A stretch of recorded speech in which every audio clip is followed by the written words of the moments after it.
salitang pulburon. Sa akin po, opo, masarap po talaga yung pulburon. Pero hindi naman po based on sa ganyang pagkain. Wala. Pagkain po kasi pambata. Paano? May halo. may palaman. Palaman. Pagkain syempre. Pagkain. Alam ba ninyo ng salitang pulvo ay Spanish word nang ibig sabihin ay alikabok, pulbos o powder?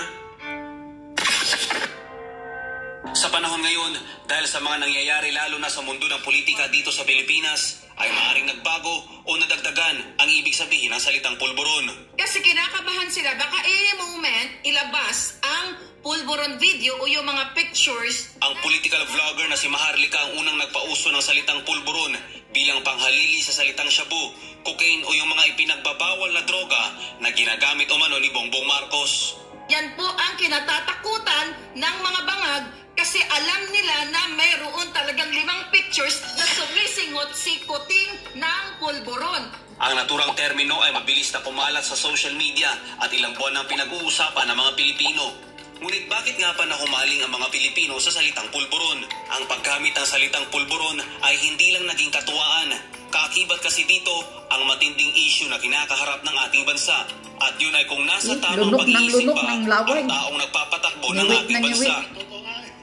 Pagkukotong. Kung matatandaan, bago matapos ang buwan ng Enero, ay tinawag na bangag ni dating Pangulong Rodrigo Duterte si Bongbong Marcos na ang ibig sabihin ay gumagamit ng iligal na droga. Yan, ngiwi na Nung ngiwi. ako'y mayor, Lunok ng lunok. pinakitaan ako ng evidence ng PDEA. Doon sa listahan, nandoon yung pangalan mo, Bongbong Bangag yan. Bangag na bangag. Tingnan mo, mukha bangag. That's why sinasabi ko na sa inyo ngayon, Parang baliw. si Bangag. Bongbong Marcos bangag noon, ngayong presidente na bangag natin ang presidente. May drug addict tayo na presidente. Bagay na imbis sagutin, makailang beses lang na tinawanan ni Bongbong Marcos Jr. Okay. Don't dignify it, ha? Hindi kasi makasagot. Kasunod dito, ang naturang pahayag ng dating Pangulo ay lalong tumibay matapos na lumutang ang dating PDEA agent na si Jonathan Morales na nagpapatunay na totoong sumisinghot ng pulburon ang presidente ng bansa. Dahil dito ay muling natanong si Marcos kung gumagamit ba ito ng pulburon. Sa pagkakataong ito, nawala ang malutong na tawa ni BBM, ngunit kagaya ng nauna, inakusahan niya ang dating PDEA agent. This fellow is a professional liar. Bagay You na are the one ikinagalit who's ng liar. libo-libong mga Pilipino.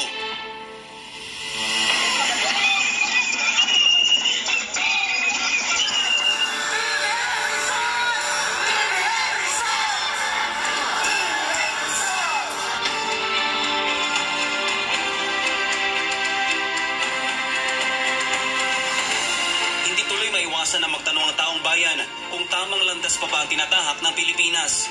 Gayong patuloy na iniiwasan ng Pangulo ng Bansa ang issue ng illegal na droga. Patunay rito ang pagtaas ng crime rate sa Pilipinas na kung saan takot at pangamba ang naidulot sa mga simpleng Pilipino. Dati kasi nung panahon ni Duterte medyo nabawas-bawasan yung mga adik. Ngayon parang lalong lumala yung mga kabataan. Tatakbuhan sa gabi, nakakatakot, laging may riot. Natatakot na kaming lumabas sa gabi kasi baka mamaya may makasalubong kaming mga bigla na lang kaming pagtripan. Ang Manila ang nanguna sa may pinakamataas na bilang ng krimen sa buong Southeast Asia. Nasa ika-44 naman na pwesto sa buong mundo. Sa kasalukuyan, dito sa aming komunidad, kung saan kami nakatira dito, kami ay halos 8,000 rito. Dati at ngayon, pagkukumparahin ko muna, no? Dati, nung nakarang administrasyon, malaya kaming nakakalakad sa hating gabi. Wala kaming hindi kami nangangamba. Dati po, sabi ko nga po, iba yung pakiramdam namin nung pag naglakad kami dati, Abot niya kami na alas 10, alas 11, alas 12. Uy. Panatag kami. Pero Feeling ngayon, safety. alas 10 pa lang, nasa Ngayon, loob na kami ng naku. bahay. Hindi na kami makapag-cellphone. Pag medyo madilim na area, hindi na kami makapag-cellphone. Kasi nangangamba kami na baka biglang hablot o kaya kami mismo ang hablutin.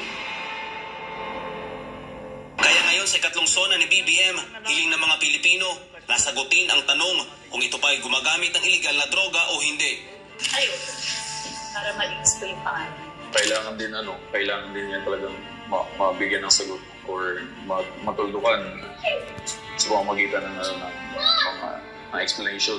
Dapat lang talagang sagutin ni BBM ang isyong tungkol sa droga kasi number 1, siya yung presidente na dapat talagang siya maging ehemplo. Dapat lang sagutin dahil sa ngayon ay lumalaganap na naman ang droga, hindi katulad nung kapanahonan ni Presidente Rodrigo Duterte. Dapat niyan sagutin yon kasi ako, naging din ako sa kanya naging active din ako na ikampanya siya noon. Sabihin na naniwala ka na gumagamit siya ng pulburon.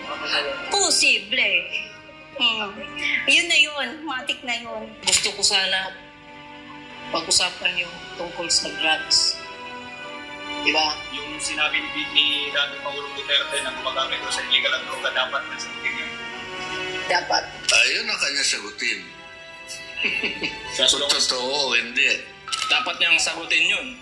Kasi kumbaga, tanong ng taong bayan na rin yun. So, ibig sabihin kapag as long as na hindi niya sinagot, ibig sabihin, maybe marahil o ganun. Actually, sagutin niya talaga dapat yun kasi para mapatunayan na hindi talaga siya gumagamit. Siguro, dapat niya kung gumagamit niya talaga o hindi, sana sabihin lang naman yung totoo na lang. Opo, dapat sagutin. Kung totoo ba yung Lunok ang hinayupak. Pero kung sagutin man o hindi ni BBM ang mga aligasyon na ibinabato laban sa kanya, isa lang ang malinaw ngayon sa mga Pilipino. Ang pulburon ay... Siyempre, hindi naman tayo pinanganak kahapon. Alam natin yun kung anong ibig sabihin nun. Yun na yun. Kapag ka naririnig mo yung salitang pulburon, ano yung pumapasok sa isip mo? Iba na. Hello, comments. Adik. Matik. Ang iisip, yung pulburon kasi naisip ko dyan, isang password lang nila sa simplified na tawag dun sa Cebu na tinatawag na pulburon. Akala ko yung pagkain niya nung una pero ibig palang sabihin na yung palang tungkol sa Cebu. Hindi sa'yo na yan lahat. Araw-araw. Monday, Tuesday. Okay. Isang linggo. Pag-ibig. Okay? Sarap yan. Makaan mo. Para sa Diyos,